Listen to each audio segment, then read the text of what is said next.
There are a load of habits to avoid during your PhD and academia as well, and today I'm going to go over the 5 most common and most damaging ones that I think you need to avoid the most. The first one is politics. Politics, academic politics. Now, as a PhD student, you are too early in your career to start taking on the grudges of your supervisor or anyone else in your department. So relax. Try not to get involved in the gossip, in the grudges that are held, in the rivalries that may exist in your department or between academics that you're dealing with. Now, it's easier said than done. I love a great bit of gossip. I love getting involved in some good old nattering. But at the end of the day, you have plenty of time throughout your academic career to form your own grudges, which you inevitably will. Academia is full of very complicated people, to put it very politically. And this means that you will come across people that are difficult to work with, but you have to make sure that when you go into an academic field, you give everyone the benefit of a doubt, no matter what you've heard about them, no matter what you feel about them initially. Some of the most challenging people that I ever dealt with actually ended up being very nice people in the end, and we got on really well. It's just about breaking through those initial barriers. I often quite like just talking to them like a normal person, and it's amazing how many academics just aren't talked to like normal people, and they put barriers up. And once you kind of just break down those barriers gently, just by chipping away at them, you'll be surprised how human academics are underneath. So yes, politics, stay out of it until you're jaded enough to form your own problems and issues with people.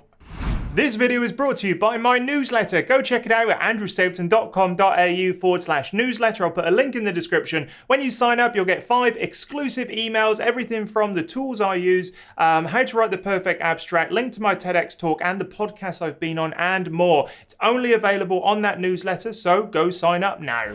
One of the most damaging habits that can really impact the momentum throughout the day, and I was absolutely guilty of this, no doubt, was sitting down and what I deem as interneting. It doesn't matter if it's social media, if it's Google, if you've got a little pet project that you're checking your analytics on, which is what I used to do all the time. All of those things really kill momentum throughout the day. So first thing first, sit down and do some important work. Go check out my other video where I talk about the perfect PhD schedule. In there, daily schedule, in there I talk about the importance of the first moments of the day. That really sets you up for momentum, for success, for productivity. And I found that, save the emails till 11 o'clock. Batch those emails together. Try not to sit down and immediately go on Facebook. Do you know, this hand, what's that? My left hand used to be so tuned when I was on Facebook. I've left it probably for a couple of years. Best decision ever, by the way. I would immediately type face. I could do it I could probably even do it now. All the letters are so close together that I could just go face. And then Facebook would come up, I push enter, boom. And I'd be like, only for a little bit. I'll only go on it for a little bit. And then 2 hours later, I'm like, time for a cup of tea. And I'd got nothing done in the morning. And do that day in, day out for years. And it will really put you behind. So save all of your interneting till later. One thing I did was use, I think it's OpenDNS, to actually restrict access to some websites that I just couldn't help myself. I try my best to kind of be strict with myself, but it's so difficult. So I used OpenDNS. I put a stop on Reddit in particular, and it really helped. So yes, engineer your surroundings so that you are not even able to do the things that you want to stop doing. The third habit that I think you should avoid is just reading one more thing before doing that experiment or doing that bit of analysis or whatever it is. We have a tendency to want to get too much information. Now, I know that could be a little bit controversial, but ultimately there is a point where reading another paper won't really help. It'll help marginally. Going from 0 to something is like an infinite increase in your knowledge. But at the moment, at the top, you may just read 2 or 3 more papers and it really supports what you've read, or hasn't really changed much of your opinion about a subject or what you should do next. Get doing.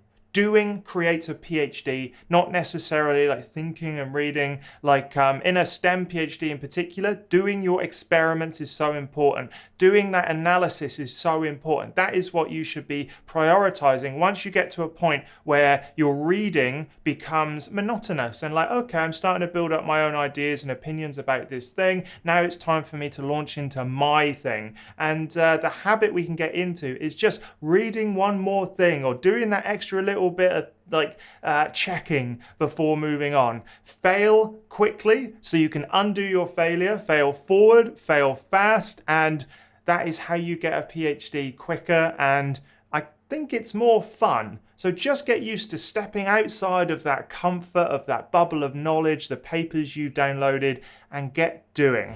Throughout a PhD and academia, there are ups and downs. There are plenty of ups and downs. Go check out my other video where I talk about the ups and downs of research, but essentially it's about surviving those. And one of the worst habits we can fall into is reacting and then doing to solve the way we feel. Now, a normal sort of like process happens like this. Something happens, you feel an emotion, and then you react to it. You do something. You know, if it's anxiety, you do that thing. You resolve the anxiety by doing a thing. Now, one thing I would recommend you doing is spend plenty of time in the feeling stage. Now, it's not something that I particularly was good at doing when I was doing my PhD, but it's a skill that I think would have really helped. That is, something comes up. So for example, someone says they don't like my talk, my research is rubbish, blah, blah, blah. Like one time I got sent to the dean of the school because my research supervisor was like, oh, you're at risk of failing in my first year. Anyway, so I was like, that is a very sort of like emotive thing. That's the problem. I had loads of emotions. And so then I went into like attack mode.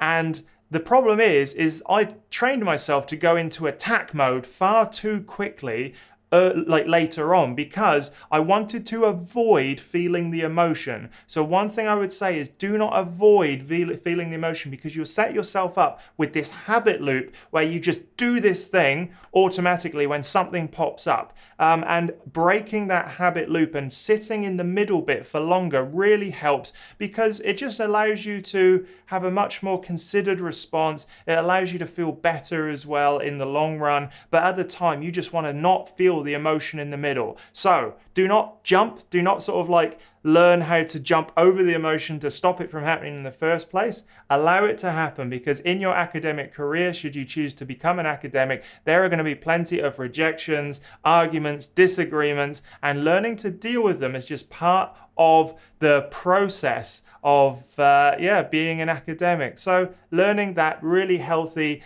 something happens, you feel the emotions, sit in that for a while, don't react, don't do anything, just, allow yourself to feel those emotions and then react to resolve the issue will help you resolve the issue instead of just trying to avoid the emotion.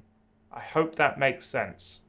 The last thing you should avoid at all costs is comparison. Now, it's something I've talked about in my other videos, but here is what I used to do. I used to sit down, and this was sort of like in my postdocs and later on in my PhD, is I would look at H-index. The H-index is available on Google Scholar, and I would sit down and Google people that I know, like my peers, and they would be better than me. And I would feel incredibly rubbish, and it would be demotivating, and I forgot how they got better than me. Like they got better than me by doing things. And what was that?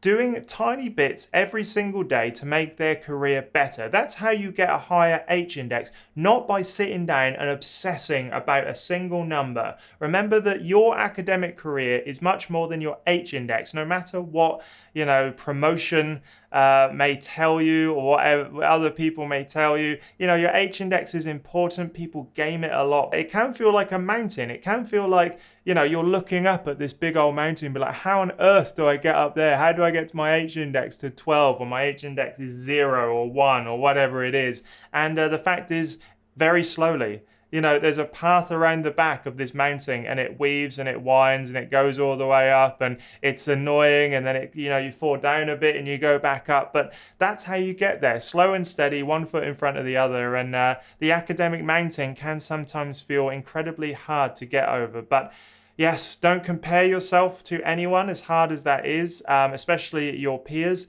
Do you. Make sure that you are focused, and that is a habit that can easily make you feel rubbish and is relatively easy to avoid. So there we have it. There's everything you need to know about the habits you need to avoid during your PhD and academia. Let me know in the comments what you would add, and also go check out academiainsider.com. That's my project where I have my ebook, the Ultimate Academic Writing Toolkit, and my Insider Forum. So go check it out. I'm sure it will be valuable for you, and I shall see you in the next video.